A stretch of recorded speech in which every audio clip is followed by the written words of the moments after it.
지난 시간에 이어서 사복음서의 저자들과 주제 핵심 연구를 공부하겠습니다. 이거 가지고 1년 내내 할 수는 없으니까 제가 한 달에 한 번 정도밖에 뭔가 보니까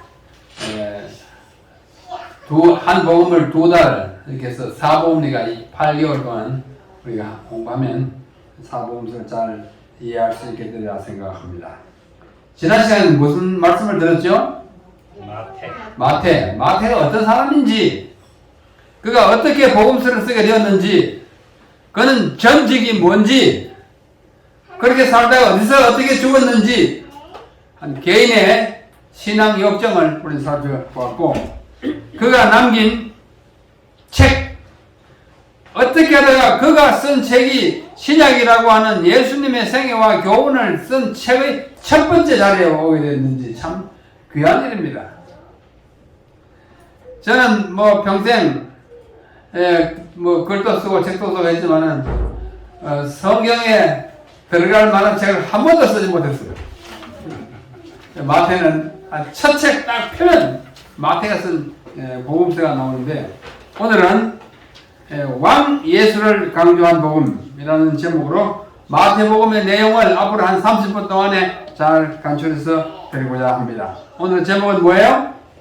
마태복음 왕 예수를 강조한 복음입니다. 여기 짐승 한 마리를 사진으로 갖다놨는데 저게 뭐예요? 라이언. 네? 영어로 먼저 나오네? 라이언, 맞아요. 사자예요. 사자는 뭐예요? 동물의 왕. 사자는 밀림의 왕이에요. 사자보다 더 무섭고 위험 있는 동물은 없어요. 제가 한 번은 상해라고 하는 곳에 출장을 갔습니다.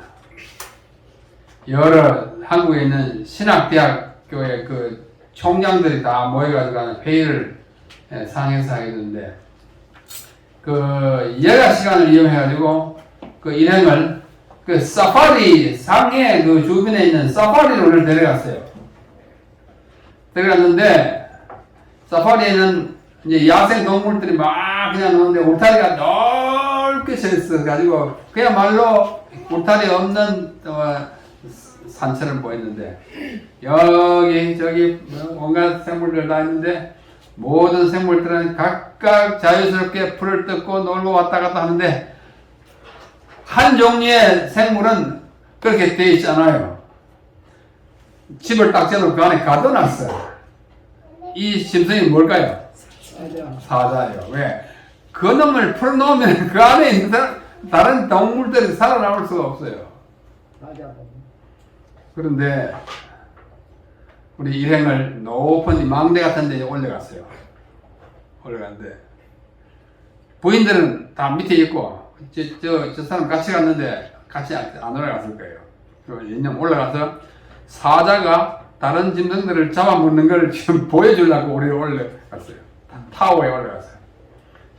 보이는데 저 갇혀있던 사자의 집에 문을 이렇게 쏙 열더니 사자가 좋다고 나오더니 딱 이게 둘러보더라고요. 그러다 딱 보니까 저기 덩치가 큰 황소 한 마리가 유유히 풀을 뜯어먹고 있어요. 근데 딱 보니 이제 제가 보니까 자세가 그래.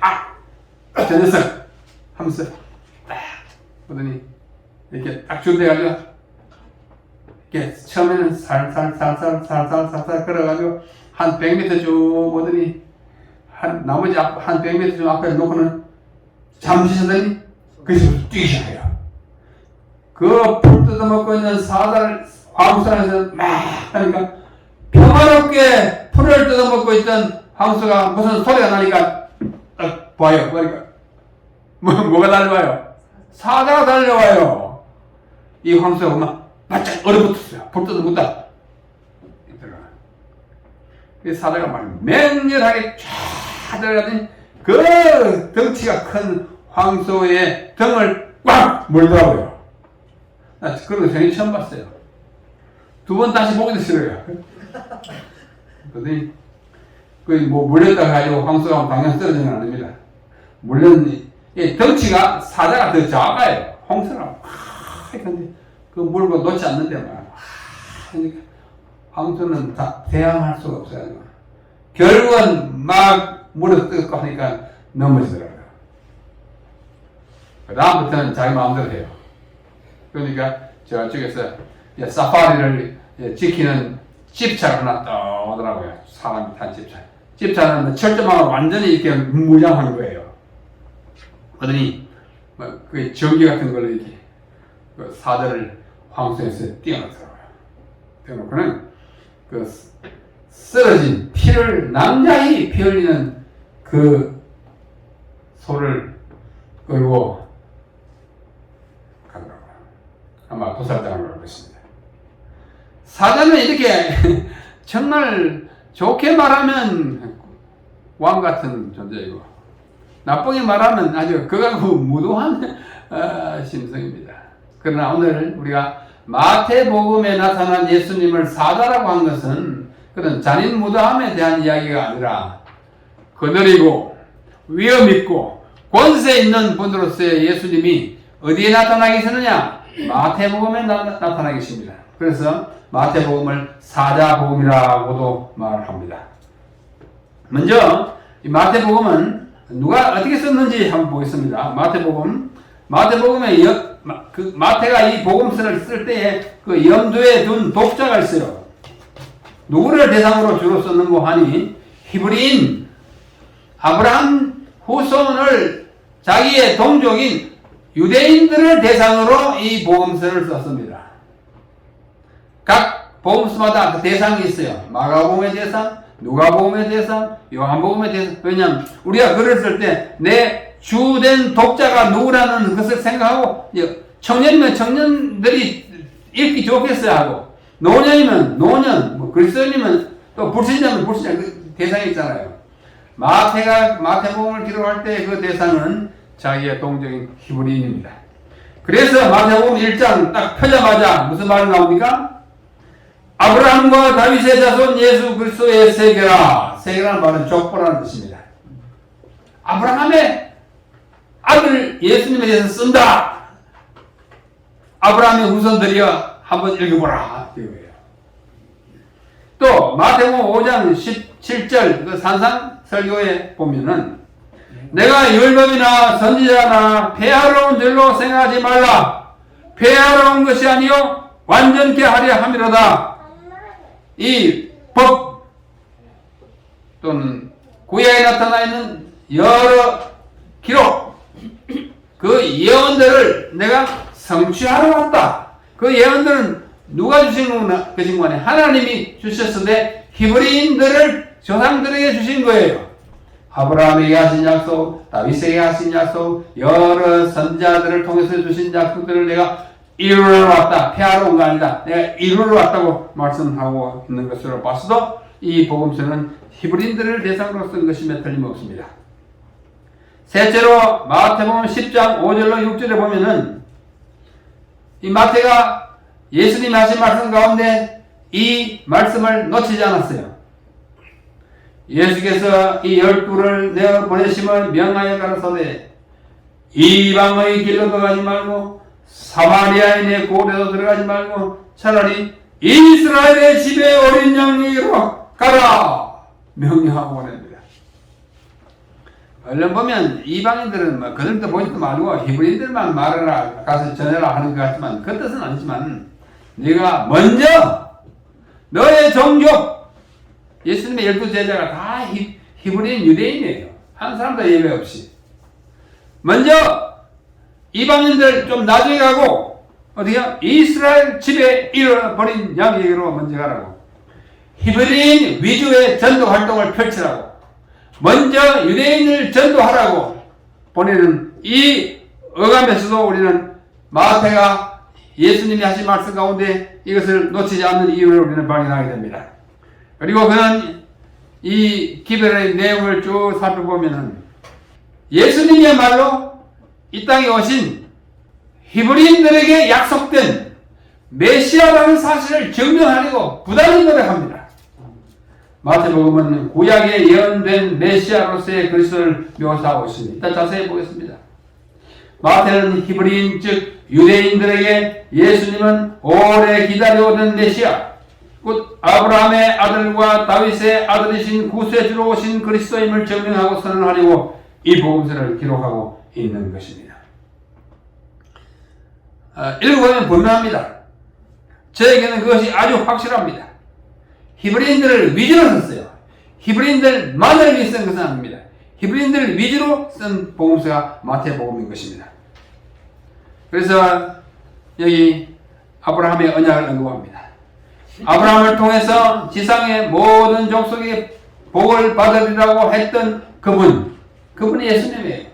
창세기 12장 3절 이렇게 말씀하셨습니다. 내가 너로 이름을 창대케 하고 모든 민족이 너로 말미암아 복을 받으리라. 너는 복의 근원이 되리라. 이런 말씀을 약속했어요.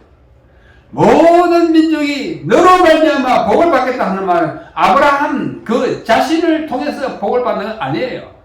그분의 후손 아브라함의 아들 이삭의 아들 야곱의 12아들 중에 특별히 유다의 후손 해가지고 예수님이 모든 민족이 구원을 받는 그 주체가 되는 것입니다. 아멘.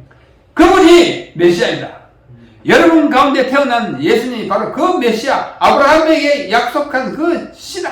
이렇게 얘기합니다. 또 다윗에게도 약속합니다. 사무엘하 7장에 보면 너에게서 날 그 씨가 앞으로 왕이 되고 성전을 짓고 위대한 아들이 되겠다고 약속했습니다. 사무엘하에 아주 다윗의 약속이 잘 되어 있어요. 영원히 보좌에 앉을 아들이 너를 통해서 날 거다. 1차적인 성취는 솔로몬을 통해서 했지만 궁극적인 성취는 예수님을 통해서 이루어지는 것입니다. 우리 주님이 영원히 보좌에 앉을 텐데 바로 그 다윗에게 약속된 다윗의 후손으로서의 예수님이 바로 우리 가운데 있었던 그 예수님이다. 그걸 증명하기 위해서 마태복음을 쓴 것이에요. 그래서 마태복음 1장 1절에 두 사람의 인물을 등장하는 거예요. 아브라함의 아들, 다윗의 아들, 예수 그리스도의 족보라. 우리말 번역은 좀 두루뭉실하겠어요. 아브라함과 다윗의 자손 예수 그리스도의 세계라. 원문은 그거 아니에요. 아브라함의 아들, 다윗의 아들입니다. 히브리인들이 아들을 하면 후손을 포함합니다. 아브라함과 다윗의 자손 그러면 조금 어감이 좀 죽어요. 아브라함의 아들, 다윗의 아들, 약속된 아들이 예수인데 그분의 족보를 내가 제일 먼저 쓰겠다. 족보를 먼저 쓰고 왜 족보를 먼저 썼어요? 이분이 아브라함과 다윗의 약속했던 그 아들이라는 것을 증명할 수 있는 가장 좋은 것은 혈통을 먼저 쓰는 것입니다. 그래서 아브라함에게 주신 아들은 이삭은 제물이었고 다윗의 아들은 솔로몬은 왕이었습니다. 이삭 제물이 하나님의 약속의 1차적 성취자예요. 이삭은 굉장히 특별한 과정을 거쳐서 태어났습니다. 누구에게 태어났어요? 사라가 몇 살 때 태어났어요? 90세. 내가 1년 후에 아들 낳겠다 할 때 사라가 어떻게 했어요? 지금 볼단 뒤에서 어떻게 했어요? 속으로 웃었어요. 하나님 너 왜 웃냐? 그러니까 저 안 웃었는데요. 손에 안 웃었으니까 안 웃었다는 말도 맞긴 맞지만 네가 웃었다. 그러니까 속으로 뜨끔했어요. 그래서 네가 웃었으니까 그 아들 낳을 때 이름을 웃음이라 해라. 해가지고 그 이름이 뭐예요? 이삭. 이삭의 뜻이 뭐예요? 웃음. 아이 뵐 때 웃지 마세요. 이삭을 낳을지도 몰라요. 이삭 낳으면 좋죠. 그래서 아브라함의 아들로서 만인에게 웃음을 줄, 행복을 가져다 줄.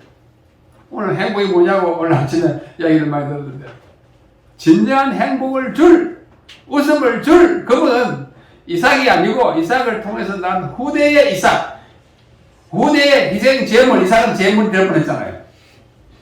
예수님이에요. 다윗의 아들 솔로몬이 나라를 평정케 하고 참 잘 다스렸어요.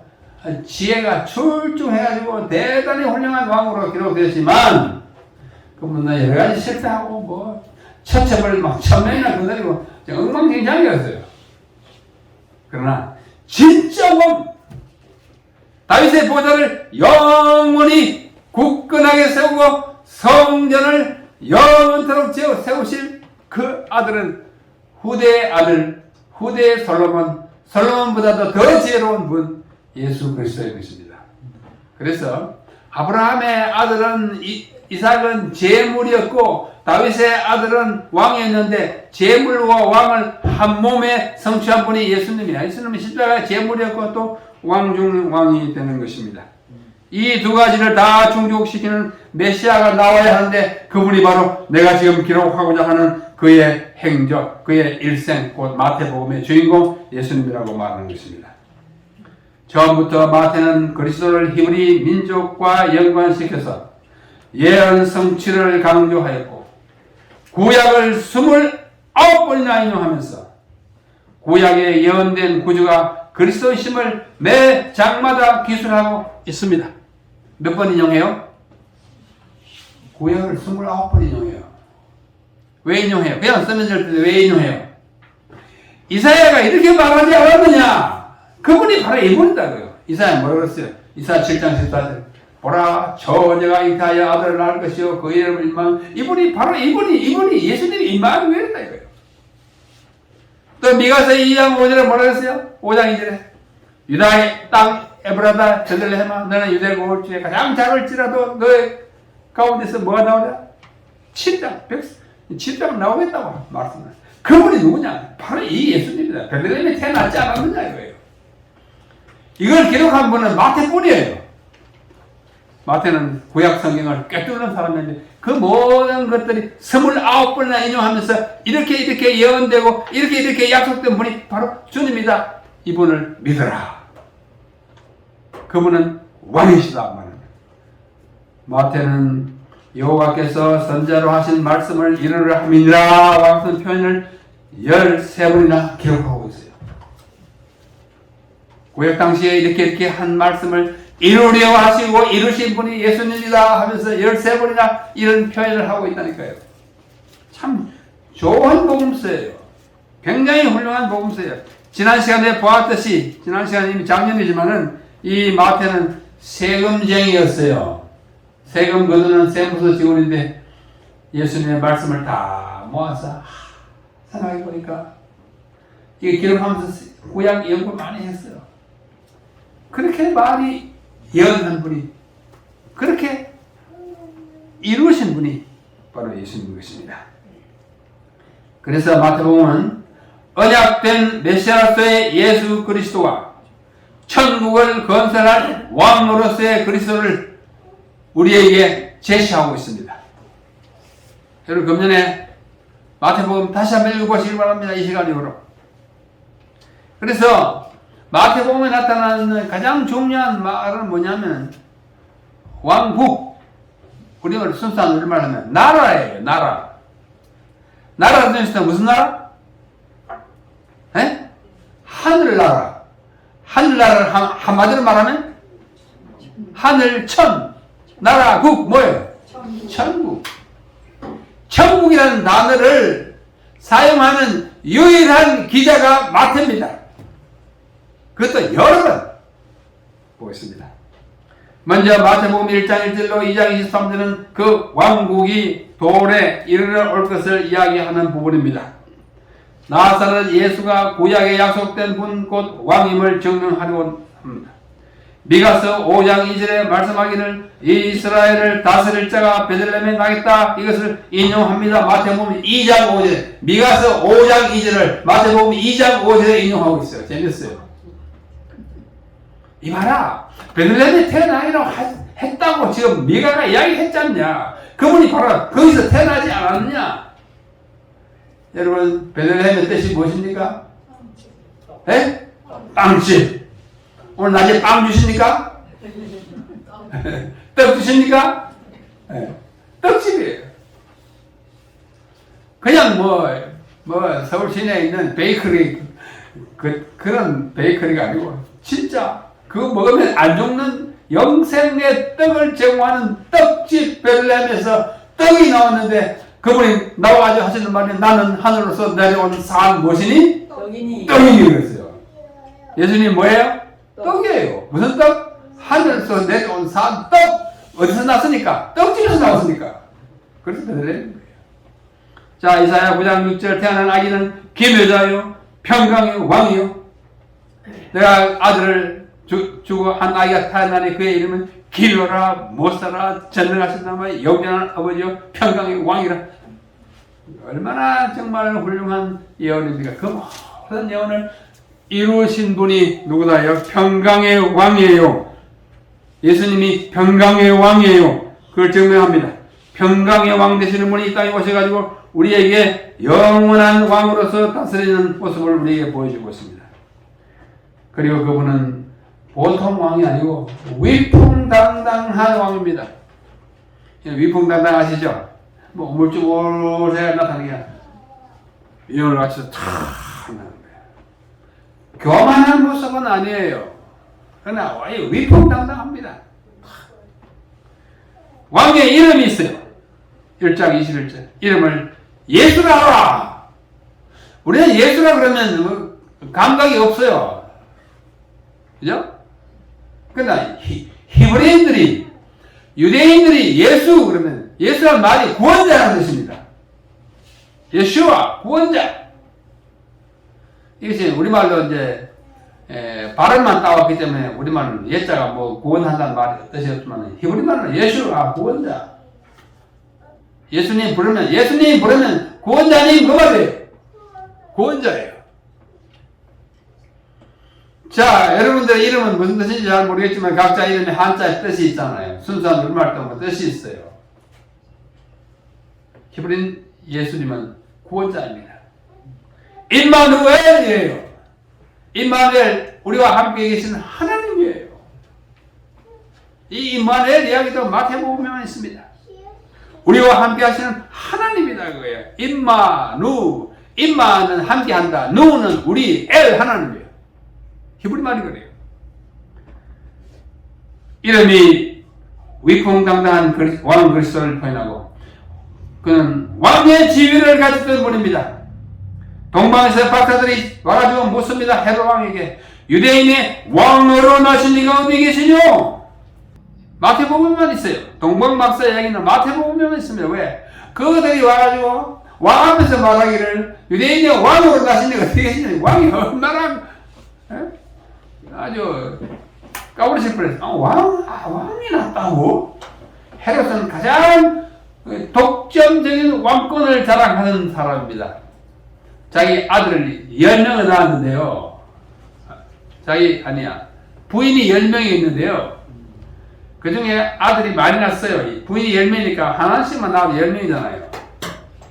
그 중에 한 두 사람은 자기 손으로 그 아들을 죽였어요. 왜 죽인지 아세요? 이놈이 너무 똑똑해. 똑똑해 크면 자기 대신해서 왕이 됐다 싶으면 그 죽였습니다.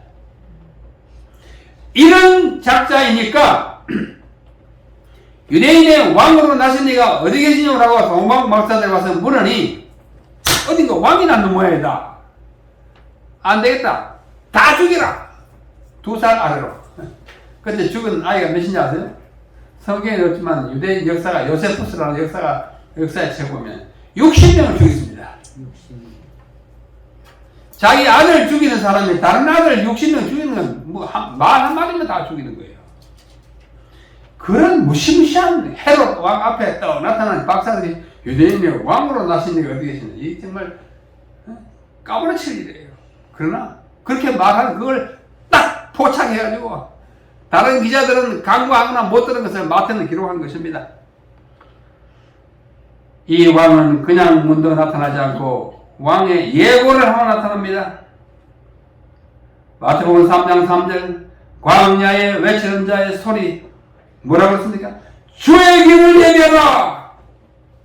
첩경을 평탄케 하라. 누가 오신다? 왕이 오신다. 주. 얘는 주자가 무슨 주자예요? 주인 주자잖아요. 주자를 갖고서요. 왕 위에다가 점 하나 딱 찍었어요. 왕보다 한 수 더 높은 사람이 주예요. 한자 글자가 그렇습니다. 주의 길을 얘기해. 원님 오신다! 뚜뚜뚜뚜 나팔 부르잖아요. 왕이 오신다! 하고 앞에 막 나팔 부른 사람이 누구냐면 침례 요한입니다. 그냥 나타나지 않았어요. 지체 높으신 왕이 나타나는데 침례 요한이 그 길을 예비하는 것입니다. 왕의 대관식이 있습니다. 그는 어느 날 침례식을 하는 것입니다. 마태복음 3장에 가보면 요단강에 떠 올라오셔가지고 누구요? 요한 보고 나에게 침례를 베풀라 하니까 요한이 아니요 내가 주님께 침례를 받아야 할 텐데 어떻게 나보고 침례를 베풀라 하십니까? 안 됩니다. 이제 허락하라. 이와 같이 하여 모든 의를 이루는 것이 합당하니라. 하여 더 이상 사양하지 않고 요한이 예수님에게 침례를 베풀고 올라오니까 하늘에서 비둘기가 내려왔어요. 또 큰 소리로 이는 내 사랑하는 아들이요 내 기뻐하는 자니라. 마태복음 3장 17절. 굉장한 선언입니다. 왕의 대관식이라고 표현하셨습니다. 그 다음에 4장 10절에 보면 왕에게 합당한 존경을 표현합니다. 마귀가 와서 시험하면 너 나한테 전해봐. 처음에 돌덩어리 보고 떡 만들라 했죠. 사람이 떡으로만 사는 거 아니다. 너 나한테 경배하라 하니까 예수님 뭐라고 했어요? 주 너의 하나님께 경배하고 다만 그를 섬기라. 신명기에 말씀하셨다 하고 탁 거절합니다. 예수님이 마귀에게 그날 꼬박 절했다면 이 기독교는 다 망합니다. 그렇죠? 예. 딱 아니야. 경배를 받으실 분 하나님이야. 그 하나님 가운데 누가 포함됐어요? 자신도 포함됐어요. 삼위일체잖아요. 내가 너에게 경배하는 거 아니야. 너가 나한테 경배하는 거야. 왕이 신하 앞에 서면 되겠습니까? 그것도 아주 악한 신하. 왕의 존경과 그에게 합당에 들어야 할 존경을 여기서 표현하고 있는 것입니다. 그 다음에 그 왕이 선포하는 엄숙한 선포가 있어요. 그러나 그 선포는 세상 왕들이 하는 것처럼 의식을 갖춰가지고 나팔 불고 마차 끌고 와서 하는 거 아니에요. 산 위에 올라가서 사람들 다 앉아서 있는 데서 아마 우리가 그림에 보인 대로 좀 큰 바위에 걸터 앉으셔가지고 입을 열어 말씀하신 것입니다. 마음이 가난한 자는 복이 있나니 천국이 저희 것이며 마음이 온유한 자는 복이 있나니 땅을 유업으로 받을 것이요 나를 위하여 핍박을 받는 자는 복이 있나니 주께서 그를 칭찬하시라. 온유하게 말씀하시고 그러면서도 권위 있게 말씀하십니다. 말의 톤이 낮다고 해가지고 권위 없는 거 아니에요. 제가 설교할 때는 좀 톤이 높습니다. 톤이 높다고 해가지고 항상 권위 있는 건 아니에요. 예수님이 5장, 6장, 7장 소위 산상설교를 다 마친 다음에 마지막 7장 29절에 뭐라고 말씀하셨습니까? 이와 같이 권세 있게 말하는 자를 우리가 보지 못하였다. 이 권세는 어디서 나왔어요? 왕으로서 예수님에게서 나온 것입니다. 왕이에요.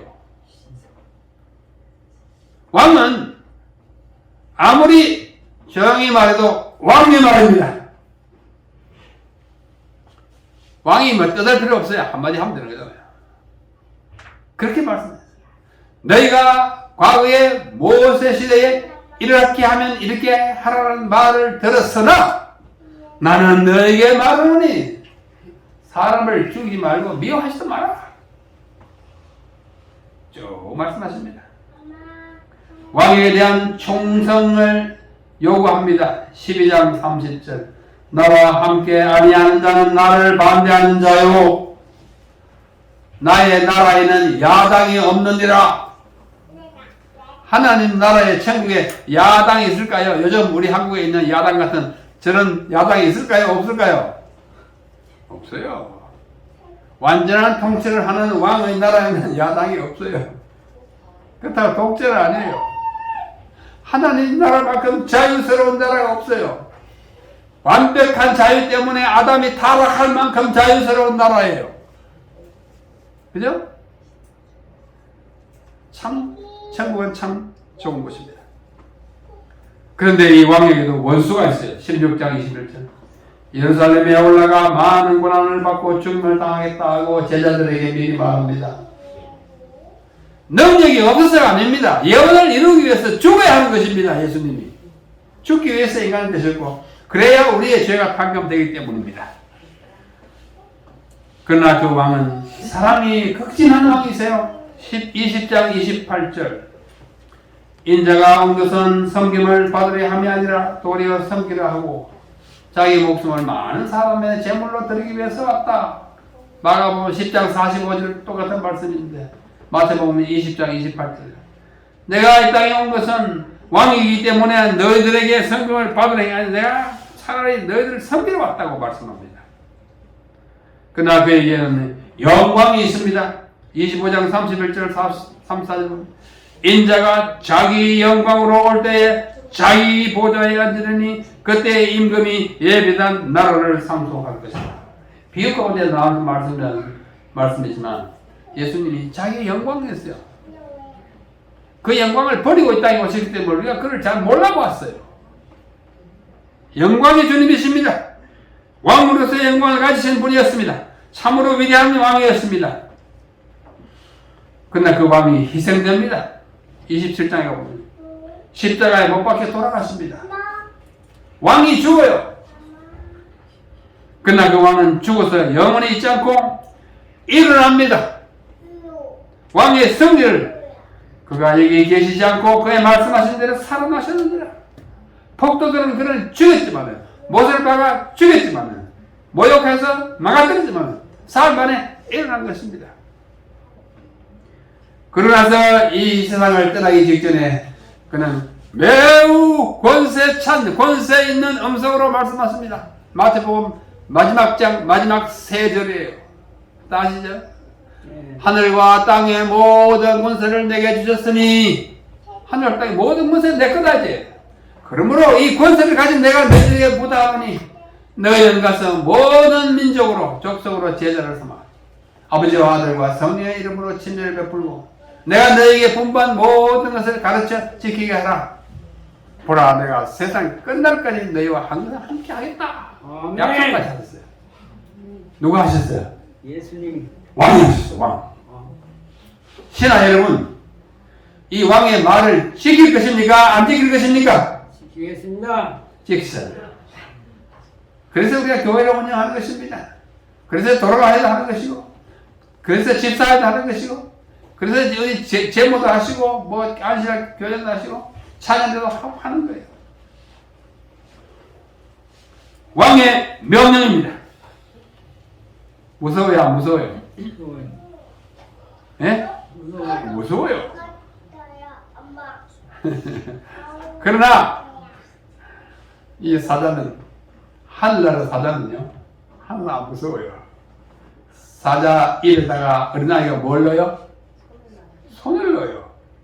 깨무는 게 아니에요. 아까 서두에 말씀드린 황소 등을 물던 그 이빨이 아니고 이제 아이가 우리 저 아이처럼 바나나 갖다가 사자 입에다 집어넣으면 고맙다. 그러나 그 사자에게는 위험이 있어요. 무서워요. 말 안 들으면 혼나요. 그죠? 참 사자 보기에는 잠잠해 보이지만 참 무서운 짐승이 사자입니다. 자, 둘째는 이 왕국을 선포하는 것이 마태복음의 주된 내용 가운데 하나예요. 3장에 보면 침례자 요한이 왕국의 도래를 선포합니다. 4장에 보면 공적인 생애로 들어갑니다. 광야 시험을 받고 들어갑니다. 침례도 받습니다. 3장에서. 5장에서 7장에 그 유명한 산상수훈을 통해서 나는 너희에게 말하노니 라는 말을 14번이나 합니다. 그 말은 뭐예요? 모세는 이렇게 모세는 이혼을 하려다 이혼장을 써줘서 다른 사람에게 시집가게 하라 했지만 나는 너희에게 말하노니 이혼하지 말아라 이렇게 말씀하는 거예요. 또 너희가 뭐 하려거든 뭐 하라 하였으나 나는 모세보다 더 권위 있는 음성으로 말씀하는 예수님의 말씀이 14번이나 나옵니다. 8장으로부터 9장까지는 14번의 이적이 기록되어 있습니다.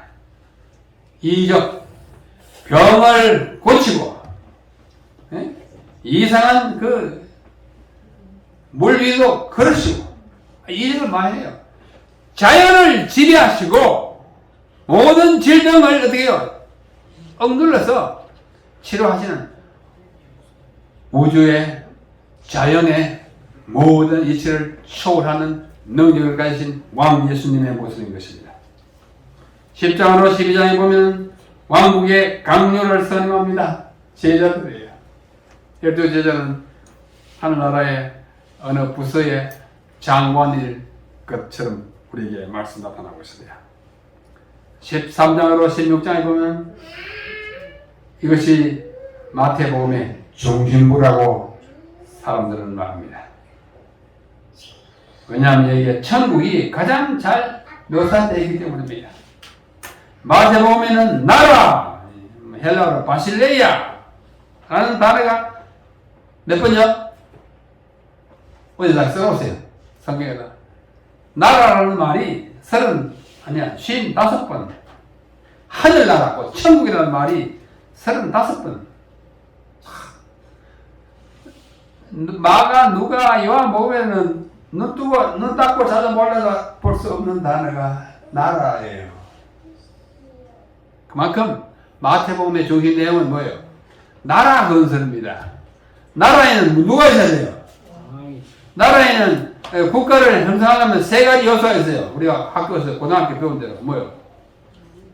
예? 영토 있고, 주권이 있고, 국민이 있어야 돼요. 예? 하늘나라는 다 있고, 그것을 통할하고 다스리시는 왕도 계십니다. 그래서 왕국이라는 거예요. 천국은 오직 마태만이 사용한 단어입니다. 잊지 마십시오. 천국은 누구만 사용했어요? 파란 글자 마태만이 사용한 단어예요. 마태복음에 기록된 15개의 비유 중에서 12개는 무엇이 합니까? 천국은 마치 뭐뭐와 같으니 씨 뿌리는 자와 같으니 뭐 진주와 같으니 무슨 뭐 한때 시작을 뭐래요? 천국은 예수님이 천국에 대해서 가르치는 것을 아주 명료하게 말씀하고 있습니다. 천국은 요한복음이 요한이 아니고 신예 요한입니다. 요한이 선포하고 예수께서 선포하신 것입니다. 천국이 가까웠다. 천국 얘기를 하는 것입니다. 천국은요, 굉장히 중요해요. 성경에 천국은 두 가지 천국이 있습니다. 하나는 현재의 천국이 있고, 하나는 장래의 천국인데, 현재의 천국은 현재 우리가 살아가는 삶의 천국이에요. 장래의 천국은 아직은 소망 가운데 있는 천국인데 주님이 오셔야 이루어지는 영원한 천국이에요. 현재의 실제로서의 천국은 우리가 은혜의 왕국이라 이렇게 표현합니다. 학자들이 만든 단어예요. 그 다음에 장래에 일어날 영원한 천국은 영광의 왕국이라 이렇게 표현합니다. 영광스러워요. 은혜의 왕국은 지금인데 이것은 개인적이고 현대적인 왕국입니다. 특별히 누가복음 17장 20절로 21절에 보면은 천국은 여기 있다 저기 있다 하지 아니하고 어디에 있다? 너희 안에 있다. 너희 안에 있다. 그러면 예수님 오셔서 천국 그거 필요 없네? 이것만 가지고 보면은 앞으로 천국이 필요 없고 우리 마음에 천국이 건설되면 끝나네? 그거 아니에요. 천국이 현재는 있고 장래에는 영광의 왕국이 와요. 그래서 두 천국이 있는 것입니다. 너희 안에 있다. 너희 안에, 이미 너희 안에 있다. 근데 헬라어 너희 안에는요, 두 가지 뜻이 있어요. 헬라어 엔토스, 후메인. 엔토스라는 말은 안은 아닌데 내 속을 뜻하기도 하고 이것이 너희 안에, 내 안이 아니고 내 안에 같으면 속뿐인데 너희 안이라니까. 나와 장로님 이 안에, 에? 우리 커뮤니티 안에 천국이 있다고 했어요. 두 가지 내 안에 있어야 돼요. 나와 이 사람 안에 있어야 돼요. 사이에 있어야 돼요. 영어랑 between, within 둘 다 포함돼요. 부부 사이에 천국이 먼저 건설되고 친구 사이에, 교인 사이에, 교회 안에 천국이 건설되는 것이 지상의 은혜의 왕국이에요. 아멘. 아시죠? 그러므로 너희 안에 먼저 해야 이렇게 은혜의 왕국이 내 속에, 우리 사이에, 우리 안에 기록된, 건설된 그분들만이 앞으로 영광의 왕국이 이 땅에 건설될 때 다 함께 들어가서 영광스러운 영혼을 우리가 누리게 되는 것입니다. 그때는 보편적 왕국이 되는 것입니다. 자, 그런 것이 있다는 것을 잠시 소개해드리고, 자, 시간이 많이 가기 때문에 이제 이 왕이 그 왕국을 거절하는 사람을 만나게 됩니다. 이 참 슬픈 이야기예요. 슬픈 이야기예요. 이 왕이 와서 말씀하면 다 들었으면 좋으련만 안 듣고 결국은 배반해요. 심지어 누구까지? 제자까지. 심지어 누구까지? 이복 형제들까지. 이웃들까지. 나사렛에서 그를 배반했습니다. 자기 고향에.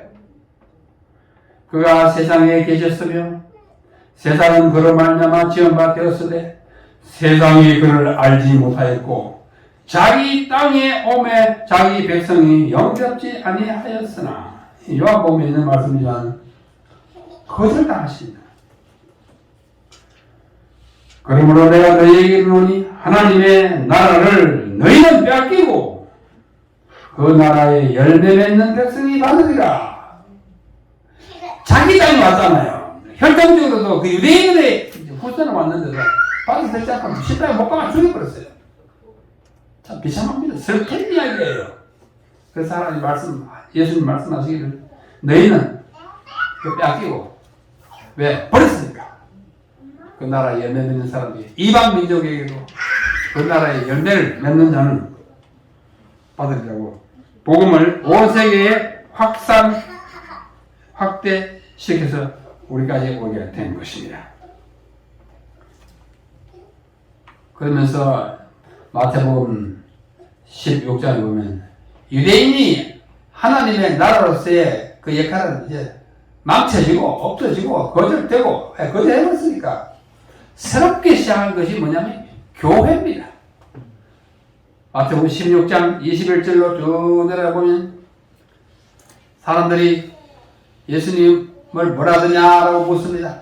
뭐 예레미야라 그러고 엘리야라 그러고 뭐 요한이 살아났다 그러고 막 그러니까 너희들은 나를 누구라 하느냐라고 질문했을 때 언제나 툭 튀어나가지고 대답하는 수석 제자 베드로가 뭐랬어요? 주는 그리스도시요 살아계신 하나님의 아들이시니라. 참 대답 잘했어요. 수석 제자다운 대답이라고 생각합니다. 예수님도 그러시고는 그래 네 말이 맞다. 이것을 너에게 알려 하는 것은 참 사람이 아니다. 그래 너 이름이 그 이름이 뭐예요? 시몬이다. 시몬. 너 이름을 베드로라 하리라. 베드로는 돌입니다. 돌. 페트로스 돌이에요. 이 돌은 의미를 가진 내 이름, 그 이름을 가진 너, 그 이름 위에, 돌 위에, 돌과 비슷한 내 이름이 페트로스인데 난 페트라 위에다가 내 교회를 세우겠다. 페트로는 조그만 돌이고 페트라는 반석입니다. 너 이름이 참 좋은 이름인데 내가 지어준 이름이잖아. 예수님이 베드로는 예수님 지어준 것으로 전해집니다. 너 이름이 베드로인데 내가 대답을 참 잘했습니다. 너 이름이 베드로 돌이지만 내가 반석 위에 교회를 세우리니 반석을 교회를 세우리니 음부의 권세가 이기지 못하리라. 내가 천국 열쇠를 내게 주리니. 너는 뭐야? 교회예요. 내가 땅에서 무엇이든지 매면 하늘에서 매일 것이요, 내가 땅에서 무엇이든지 풀면 하늘에서 풀리리라. 이 교회에게 막강한 권세를 주셨어요. 그런데 이걸 일부 그리스도 교회에서는 예컨대 가톨릭 교회에서는 베드로 위에 이 큰 권세를 줬구나 해가지고 베드로를 조금 격에 맞지 않게 제1대 교황으로 모십니다. 예수님이 베드로를 교황으로 임명한 거 아니에요. 제가 한번 로마에 갔더니 그 바울 교회라는 교회가 있어요. 굉장히 큰 교회예요. 가장 큰 교회는 베드로 성당이고 바티칸에 있는 로마 저 한쪽 곳에 가면 바울 성당인데 굉장히 넓은데 여기 이렇게 지붕 그 밑에 쭉 돌아가면서 역대의 교황들의 사진을 그림 사진을 쭉 걸어놨어요. 저희 맨 처음에 제 1대 교황 해놓고 베드로 얼굴을 그려놓고 베드로로 써놨어요. 그들의 주장일 뿐입니다. 정말 예수 그리스도가 누구라는 사실을 아주 잘 이해하고 표현한 그 베드로의 이름의 뜻과 그 뜻보다 더 큰 반석 위에 교회를 세운 것입니다. 왜? 나라는 이미 망해버렸기 때문입니다. 유대인들이 하나님의 백성으로서의 나라 건설에 실패했어요. 그래서 세운 것이 교회입니다. 이 교회는 굉장한 권세를 가지고 있는 것입니다. 교회. 교회라는 용어도 마태복음에만 있어요. 바울 편지서에는 많이 나오지만 사복음서 가운데서는 마태복음에만 기록돼요. 마태복음만 기록된 게 참 많아요. 오늘 여러 개 이야기했어요. 교회도 마태복음만 있어요. 왜? 나라의 건설을 도맡은 위대한 힘을 가진 단체가 교회라는 사실을 그렇게 말씀하고 있는 것입니다. 이거는 암사자 같죠? 암사자도 사자는 진짜 무섭습니다. 마침내 그 왕은 십자가에 달려 돌아가셨지만은 승리합니다. 21장 보면은 승리에 예루살렘 입성이 있어요. 여기 감람산에서 뭐 타고 내려왔어요? 거대한 백마를 타고 탁탁탁 온 거 아니에요. 마지막은 누구예요? 나귀. 그것도 나귀 새끼. 나귀 새끼. 스가랴가 예언했어요. 새끼, 그 어린 나귀, 새끼 나귀를 타고 그래요. 그 예언 성취했어요. 겸손이에요. 왕은 왕이지만 군림하려고 온 것이 아니에요. 섬기를 하고 자기 백성을 위해서 죽으러 온 왕이 나귀를 타고 내려와요. 그것을 알아차린 백성들은 호산나, 호산나, 다윗의 아들이 막 노래를 부르고 옷을 벗어가지고 앞에만 까고 그러잖아요. 여기 눈으로 깨닫는 사람은 그렇게 했어요. 그러나 일부 사람들이 지금 저런 타고 지금 뭐 하는 거예요? 뭐 하는 게 아니에요. 우리 왕이 지금 굉장한 행사를 하고 있는 것입니다. 순환주간의 첫날의 이야기인 것입니다. 그리고 마침내 그는 예루살렘을 입성했지만은 며칠 후에 그는 잡혀서 온갖 고초를 다 겪고 십자가에 못 박혀 돌아가시는 것입니다. 마태는 그리스도의 승천을 기록하지 않았습니다. 하늘로 가는 길. 그의 복음은 지상에서의 메시아로서 그 막을 내립니다. 왜냐하면 다윗의 자손이 그 왕국을 건설하여 영광 중에 통치할 것은 저 하늘이 아니라 이 지상이기 때문입니다. 유대인들이 그리스도를 마지막으로 본 곳은 감람산 위였습니다. 그들이 그를 다음번에 보는 것도 그 감람산 위라고 성경은 우리에게 말하고 있습니다. 스가랴 14장에 보면 삼림, 세 번째 감람산에 오라고 말씀하는 것입니다. 정말 위대한 왕이세요. 그러면서 그는 마지막 위대한 명령을 하고 그의 생애를 마태복음은 끝내고 있습니다. 그리고 우리 지상명령이라고 해요. 지상명령. 지극히 높으신 명령. 영어는 The Great Commission. 위대한 사명을 줬어요. 뭐예요? 모든 민족으로 제자를 삼아 진리를 주고 가르쳐라.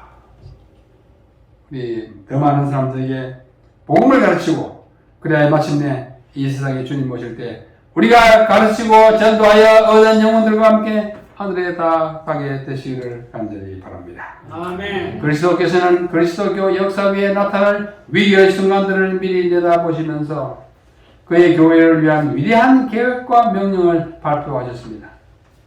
이 사명을 감람산 위에서 부여받은 제자들은 세대를 이으며 국경과 민족과 산맥과 바다를 넘어 그것을 실천하고 있습니다. 우리도 이 명령을 이행해야 하는 주님의 제자의 제자들이 되겠습니다.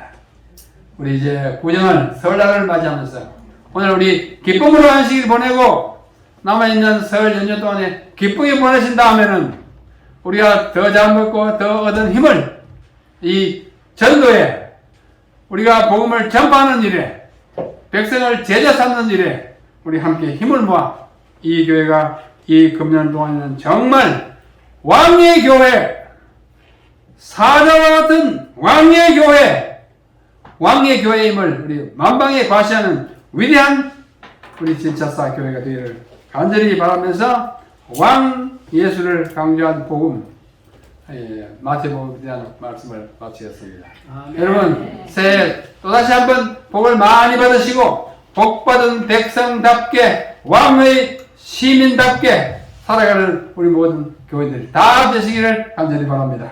아멘.